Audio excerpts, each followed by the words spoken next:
Today, we will talk about XLM and even more examples of stablecoin adoption on Stellar. Bridge and Airtm are Stellar partners that have been rolling out real infrastructure, which can be proven because after Bridge and Visa launched a new stablecoin card issuing product, and after Airtm was chosen as the payments infrastructure, USDC on Stellar added 40,000 trust lines.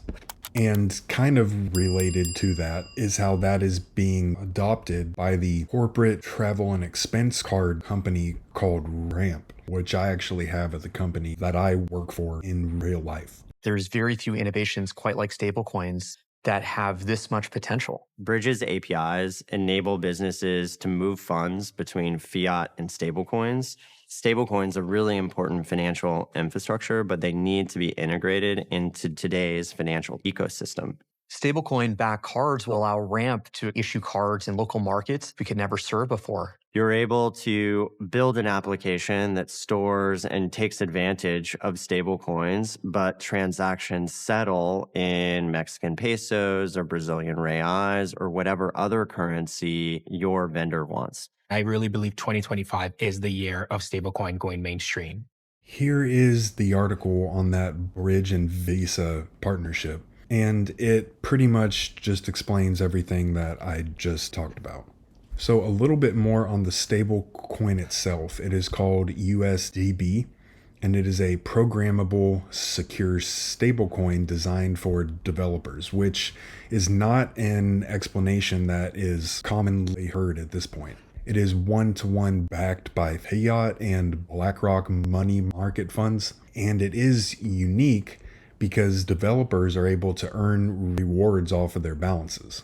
And that is a really interesting approach because it sounds as if they are essentially trying to create a stable coin as a service operation, as explained here. Here's a little bit more of an investigation into that. Bridge is enabling Visa's 100 million merchants to accept stablecoin payments. And they're not explicitly or exclusively on Stellar. However, they are owned by Stripe. And since the Meridian 2024 conference, there are a lot of integrations that have been rolled out that involve Bridge, Stripe, PayPal, Stellar, Paxos, and I will talk about the PayPal connection here in a little bit. So as we get back to the actual payments product itself, we have Airtm as the payment network provider here. And the USDC card is now rolled out in Argentina, which is interesting because Cheesecake Labs was actually creating the Hyperledger Cacti and Besu protocols, which were creating interoperability connectors and tokenizing bonds in Argentina on Stellar. It may have been Brazil now that I pause, but I know that there's something to do with Argentina, and I'll come back to that at a different point in time. That's what you get when you pay attention to me. I have a lot of information in my head. I have seen a lot of things at least one time. I just can't always remember exactly what it is off the top of my head. So here's the Airtm and the PayPal connection, which has even more importance as it relates to Stellar, because we just saw PayPal roll out a stablecoin that is created by a company heavily involved with Stellar.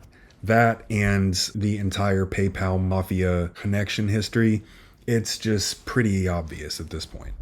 And in the application here, it's pretty much talking about cross-border payments and remittances and converting USD into local fiat, which you don't really have to do that anymore with the traditional money transfer operators and rack up extremely high fees, because it's all running off of a stablecoin on an extremely low fee network. So in the example here, they are creating a US virtual account which is just like a US account. It links up to PayPal and you translate your USD fiat into Airtm, which gets turned into USDC, and then that can be converted into local currency.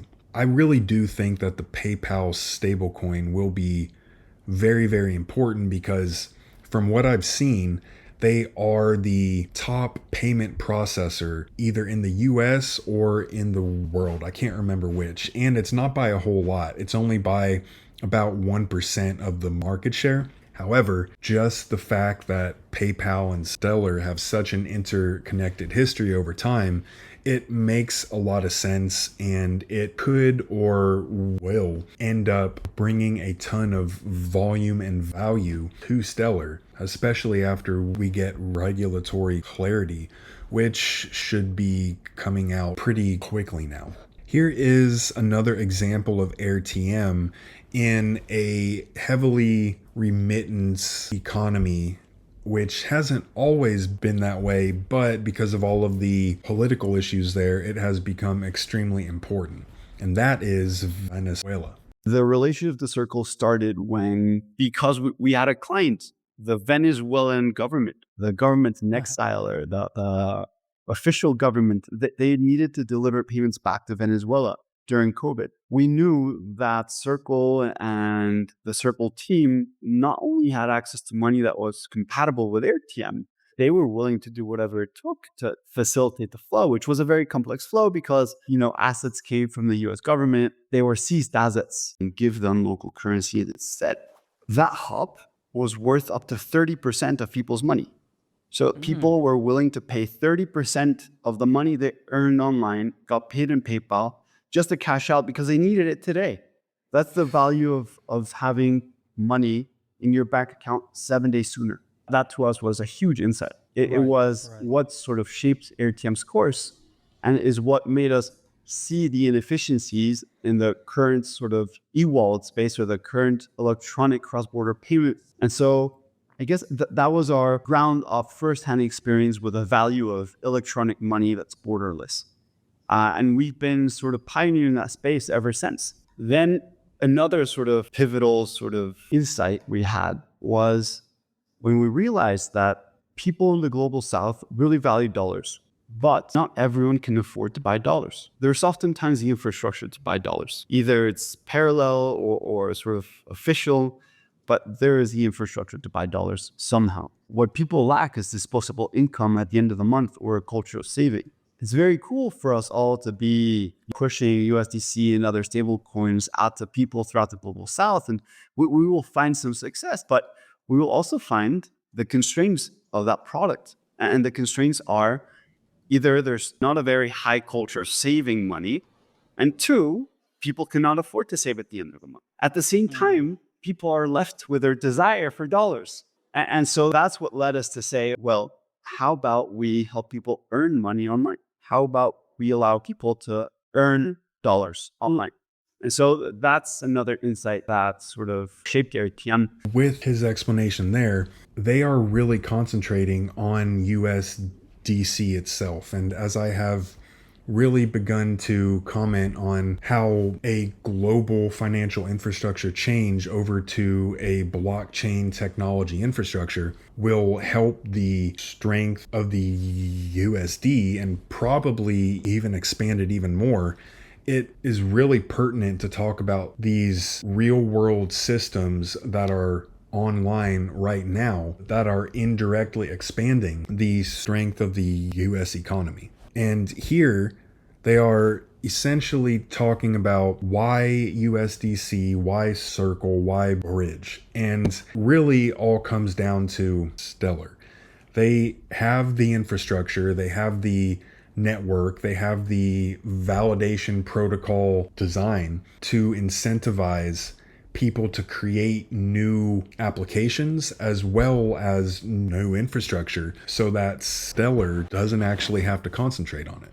And especially with all of the upcoming US regulatory clarity here in the US, stablecoins are going to be much more common. And A lot of people probably won't even really realize that they're using stablecoins in their financial institutions and their transactions. However, they will very likely see that their transactions are happening a lot quicker and they're able to earn more and they're able to send money to other people who may have an account at a different financial institution without having to jump through tons of hoops. So I can't predict exactly what that will look like, but I do see where it is headed and the general kinds of adoption that will come out of it. Here, they say that we experience 53% growth in the amount of active stablecoin wallets. And while they're just right now 5% of the total crypto industry market cap, as soon as we get true regulatory clarity, not only on stablecoins, but on the market structure end of thing, that will probably increase very quickly as all of these institutions are able to much more clearly and easily participate, not only in crypto transactions and infrastructure, but by tokenizing yield generating products. And specifically on the Latin America connection here, that is a really significant opportunity zone for a lot of investment overall, but especially when it comes to financial infrastructure. And Stellar has really been concentrating on Latin America for probably at least a few years now. And the upcoming 2025 Meridian Conference, I believe it's being held in Rio in Brazil. And I would expect to see even more real world routes and adoption announcements.